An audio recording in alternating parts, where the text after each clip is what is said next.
Do not move to Florida if you can't handle the following 10 things. Number one, it is expanding rapidly. So if you feel like you're going to be buying maybe in a certain area that it looks a certain way, the vibe is a certain way, that could change because certain pockets of Florida are growing very quickly. It just depends on where that may be. Yes. And that may mean that possibly there's some overcrowding in some areas. Yes. And I mean, we're starting to see that with a lot of people moving down, about 1,000 a day, moving down to Florida. We're already starting to see that. And there's a house shortage too. It is growing very, very quickly, like pretty much all of Florida is. Yeah, and we can see it in the area that we're living in right now, which is Venice, Florida. By the way, she is a realtor, so if you're interested in moving to the area and helping that expansion, information will be in the description down below. But we can see that in the Venice area, you know, in different ends that are closer to Northport and the north end of like Nokomis and Osprey. That's starting to grow as well. So definitely is expanding. Yes. Number 2 is lizards. I don't mind them that much. I do. Yeah. They, if we go for walks or are out and about, like even just outside our house, they will go by you very quickly and go run away. Yeah. Or jump on this. Yeah, so they scare me a lot. I think we can add this to it. These bother me a little more, and it's similar. The tree frogs that stick to the walls.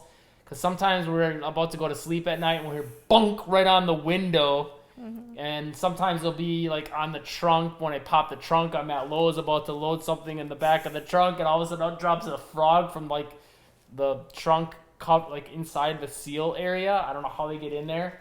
So yeah, the reptiles, I guess we could say. Yeah, kind of a con. The lizards I don't mind though. I feel like you can, if they do get in the house, which is very occasional, you can shoo them out with a broom. But overall, they're mainly a nuisance outside. Yeah. So before we get into number 3, if you are interested in moving to this area, she is a realtor.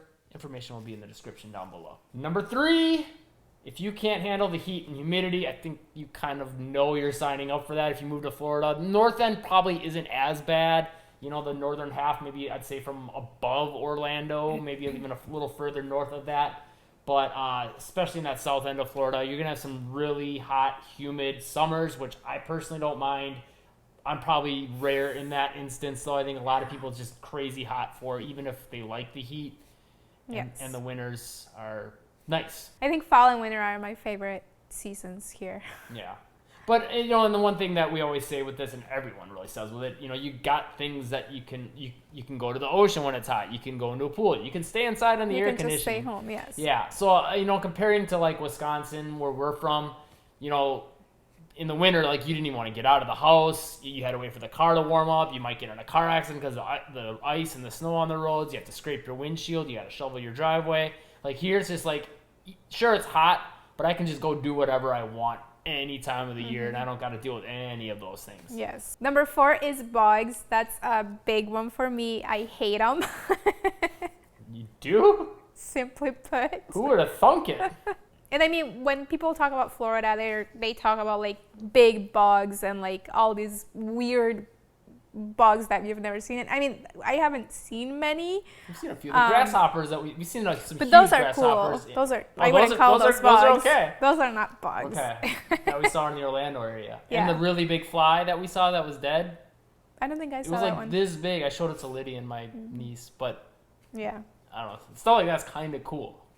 But some of it, yeah. Yeah. Some of the bugs, like the love bugs, the palmetto bugs, ants, like those. There's a lot more ants, yeah. Yes. But overall, I feel like, and we've mentioned this in other videos, before we moved to Orlando, we watched a lot of videos and everyone talks about how bad the bugs are, the no-see-ums and the mosquitoes. And there are some, but I don't feel like the mosquitoes and the no-see-ums are as bad as from where we came from in Wisconsin.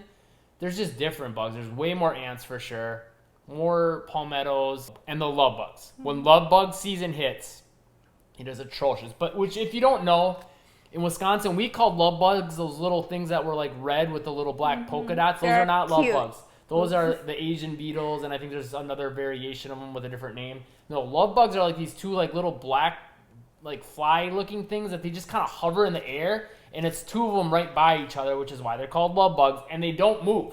And you will walk into them, and they'll just go, they just squish right in the middle of the airs. So in the bad season, we noticed it more here on the Gulf Coast near Venice and Northport. And they were just actually they were bad in Orlando around then too. And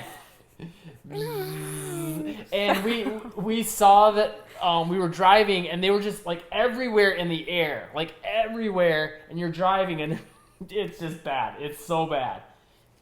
So love bugs. Yeah, next. Number 5, traffic / bad drivers. I don't know if you could say bad drivers. There's some bad drivers, but a lot of so we've lived in Orlando and we live in Venice now, so the Gulf Coast area just south of Sarasota, and here's just more inattentive drivers, but overall it's not too bad. Mm-hmm. But then Orlando, you got some very aggressive drivers, and then just a crazy mix of drivers because from different areas. And this is why I was saying you don't really have bad drivers. There's just styles of driving in different parts of the country. I've noticed in cities. I've been to New York. I've been to LA. Chicago. Yeah, so and in small towns we've driven there, so you got a mix of all these styles, and they just all came together at once. Some people don't know where they're going, some live there and they're being really aggressive, some you like to use blinkers, some like to tailgate, some don't like to use blinkers, some don't like to tailgate and leave a lot of distance. So it's just this really weird mishmash, and it makes it hard to really predict how anyone's going to drive, and it can feel a little dangerous, especially in the bigger cities like Orlando and Miami. Orlando, Miami. Even the Tampa area, I feel like, it's not bad. It's not too aggressive, but it's just a lot more people there too. So. And Lakeland. Whenever we drive through Lakeland, But that's because of I-4. Yeah. Mainly. On I-4. But yeah. Maybe they're people commuting, or maybe they're people that live in Lakeland. I'm not sure. Commute to Orlando, maybe. Yeah, traffic gets backed. Aggressive and backed up there. Yeah. And I think you're thinking of 75, where 75 meets that area too. I-4. That's horrible. By Tampa, yeah. And then, of course, in Orlando. Number 6 is busy winters. Busier than usual. We do have a lot of people coming from different areas of the country, and even different countries that come here for the winter. So a lot of times you'll have a lot of people doing their shopping, even clothing stores, grocery stores. In general, I'd say, just when you think about, winter, you got snowbirds that come down that maybe just live here in the winter, and then you've got tourists that want to come to just visit, whether, even out here in Venice to go to the ocean or just relax.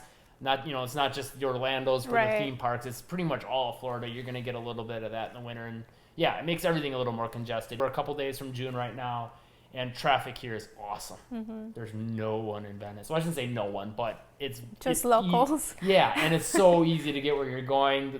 The drive time is probably a third less of what it was. And it's not even that big of a city, but still, you can tell the difference. Number 7, HOAs. So obviously this isn't exclusive to Florida, but I feel like, at least from what I've seen in other cities, other states, there's a lot more homeowners associations in Florida, especially with gated communities, condos, things like that, townhomes.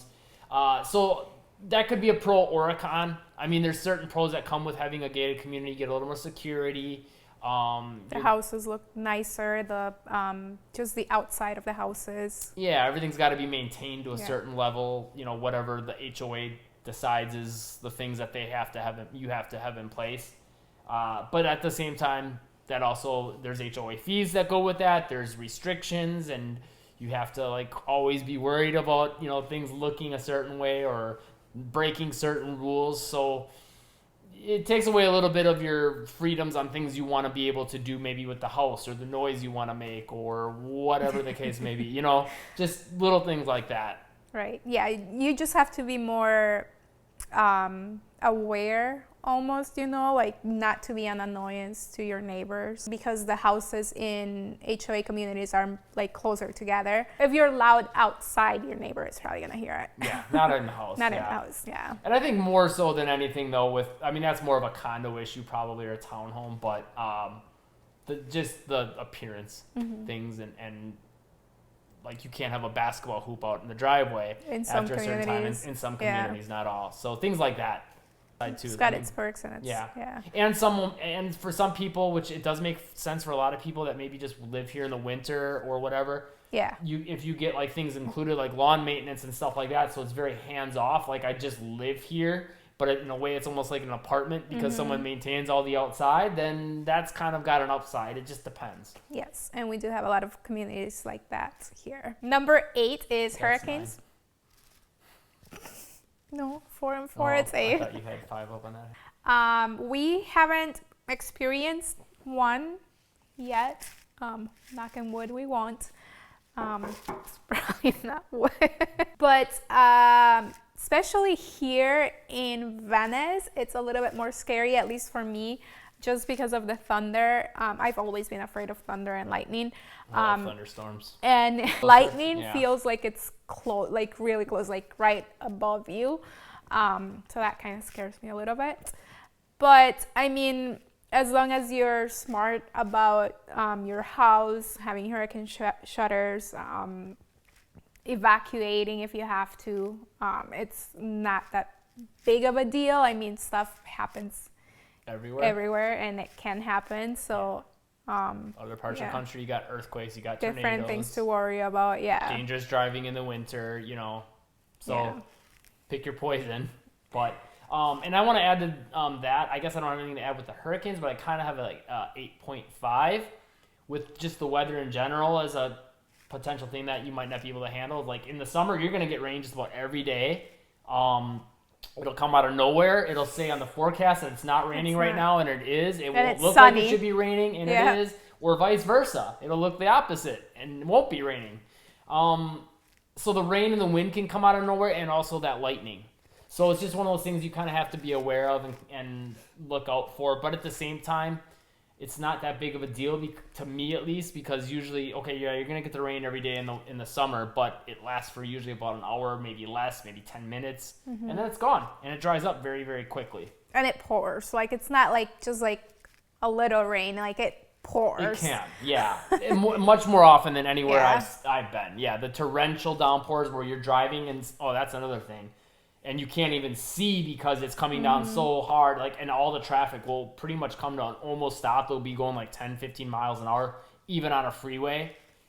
That's something I've experienced a lot more here than anywhere else. I mean, it's not like an everyday thing or every time it rains, but it happens more for sure. Yeah. Number 9, flood risk. So this kind of ties into the weather. It also ties into the hurricanes, but it is kind of its own thing because Florida is a very low-level state, below like sea level, not like we're a bunch of low-level people. So the level of the actual land is low. So because of that, there are certain flood risks. That being said, most areas are pretty good about mitigating those issues, whether they raise the land or they'll put the house above ground or whatever the case may be. And actually, one thing that also makes me think of that kind of ties in with this, with the land, is sinkholes in some pockets. Yes. Something to be aware of. So I guess that's your 9.5. I added an 8.5 and a 9.5. But, sinkholes and low-level land and having to worry about flood. Are like rules that the house or the land has to be raised up. Some pockets can be like 10 inches or some can be 11. So a lot of houses are already raised up, or the lot itself gets raised up. So it's a potential that your house can flood. Like our house at my mom's flooded from a pipe that burst in the middle of winter. So different problems. Yeah. Number 10 is that Florida is very flat. So in like Wisconsin and other states, like Illinois is beautiful with all the mountains and like all the rock formations and things and like all that stuff. Illinois doesn't have that either, do they? Is that Tennessee? Tennessee. I said Illinois. Yeah. So Wisconsin or like Tennessee or like Colorado, you see more mountains, more trees, like more hills, trees, rock formations. Yeah. Like, but different trees, tall trees. I mean, here it's palm mainly trees. Some pines, or I'm not sure what kind of pines they are. They're different looking pines. Yeah. And palm trees, more jungly vegetation here. But yeah. I mean, the state as a whole just has kind of like a different look to it, if that makes sense. Yeah. So if you really need to see those hills and Mountains rolling mountains or and- whatever. yeah. Yeah, like you're not gonna get a lot of that here, but I can live without it. Yeah, we can see them in Illinois. But Illinois. yeah, in Tennessee. Tennessee. But on the flip side, we get the ocean. If you're looking to move to the area, make sure to contact me. I am a realtor here in... She can help you basically from Bradenton down to Sarasota, Osprey, Nokomis, Venice, Englewood, Placida, Rotunda West, Northport. and then Port Charlotte. If you found the video helpful, be sure to subscribe and turn on all notifications to find out more about Florida, especially the Gulf Coast area. And we'll see you in the next one. Bye.